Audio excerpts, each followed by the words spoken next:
लो बच्चों, let's read the question. इस question में हमें पूछा गया है कि सेपरेशन जो होता है हमारा डीएनए फ्रैगमेंट्स का, वो कौन से टेक्निक से होता है वो हमें बताना है। जहाँ पे हमें ऑप्शंस क्या क्या दिए गए, A gel electrophoresis, B polymerase chain reaction, C recombinant technology और डी है सडन ब्लॉटिंग।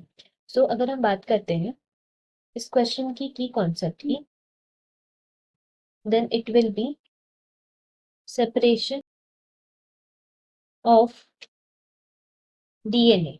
सो बेसिकली क्या होता है कि जैसे कि हम लोग जानते हैं, अगर हम बात करते हैं डीएनए, सो हम लोग जानते हैं कि it is very long length of DNA ना। अगर हम लोग डीएनए के एक एक कैरेक्टरिस्टिक्स, एक एक फीचर्स को अगर हमें पढ़ना है, सो इतने लंबे जो लेंथ है डीएनए के, उसको हम लोग एक साथ नहीं पढ़ सकते। दैट इज द रीजन हम लोग क्या करते हैं, डीएनए को फ्रैगमेंट्स में बांटते हैं एंड देन उसको सेपरेट करके उस बेसिस पे फिर हम लोग पढ़ते हैं। नाउ ये जो प्रोसेस है of DNA fragmentation and separation, उसका एक नाम है उस प्रोसेस का, जिसको हम लोग बोलते हैं जेल इलेक्ट्रोफोरेसिस। ये ऐसा प्रोसेस है जिससे हम लोग डीएनए का फ्रैगमेंटेशन करते हैं एंड देन फिर उसको हम लोग सेपरेट करके उसके बेसिस पे फर्दर हम लोग उसके कैरेक्टरिस्टिक्स को डिसाइड करते हैं। सो इसमें बेसिकली क्या होता है, सबसे पहला हम लोग स्टेप लिख सकते हैं प्रेपरेशन का स्टेप। तो ये प्रेपरेशन का स्टेप में क्या होता है कि डीएनए को फ्रैगमेंट्स में हम लोग कट करते हैं, दे कट इनटू फ्रैगमेंट्स। एंड ये कौन करता है, this is done with the help of restriction enzymes. Restriction enzymes के हेल्प से हम लोग डीएनए को फ्रैगमेंट्स में कट करते हैं। फिर उसके बाद क्या होता है, देन देर इज लोडिंग। इसका मतलब है कि जो डीएनए फ्रैगमेंट्स हम लोग काटे हैं उसको हम लोग एक वेल लाइक स्ट्रक्चर में लोड करते हैं, जिसमें फिर क्या होता है कि दिस जो जेल मैट्रिक्स है जिस वेल में है, उस वेल में एक जेल मैट्रिक्स प्रेजेंट रहता है। एंड वो कौन सा जेल प्रेजेंट रहता है, देन हम लोग बोल सकते हैं दे आर एगैरोस जेल, उसमें प्रेजेंट रहते हैं एंड उसमें फिर लोडिंग होता है इन सारे डीएनए फ्रैगमेंट्स का। नाउ इलेक्ट्रिक फीड पास किया जाता है।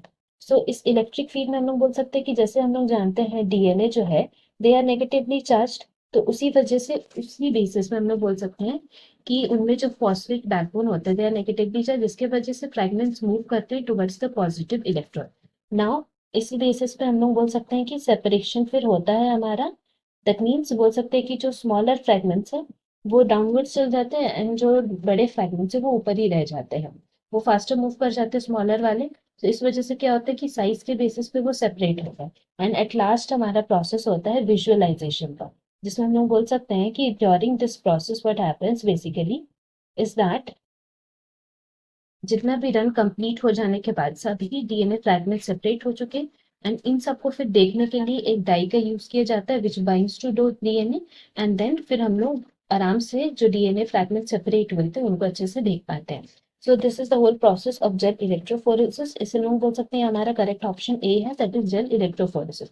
ना अगर हम लोग बात करते हैं polymerase chain reaction, that is PCR, तो वो multiple copies of DNA segment बनाने के लिए यूज होता है। whereas recombinant टेक्नोलॉजी जो है उससे हम लोग क्या करते हैं, this is use to combine DNA from different sources to create new genetic combination, new recombinant DNA बनाने के लिए यूज होता है।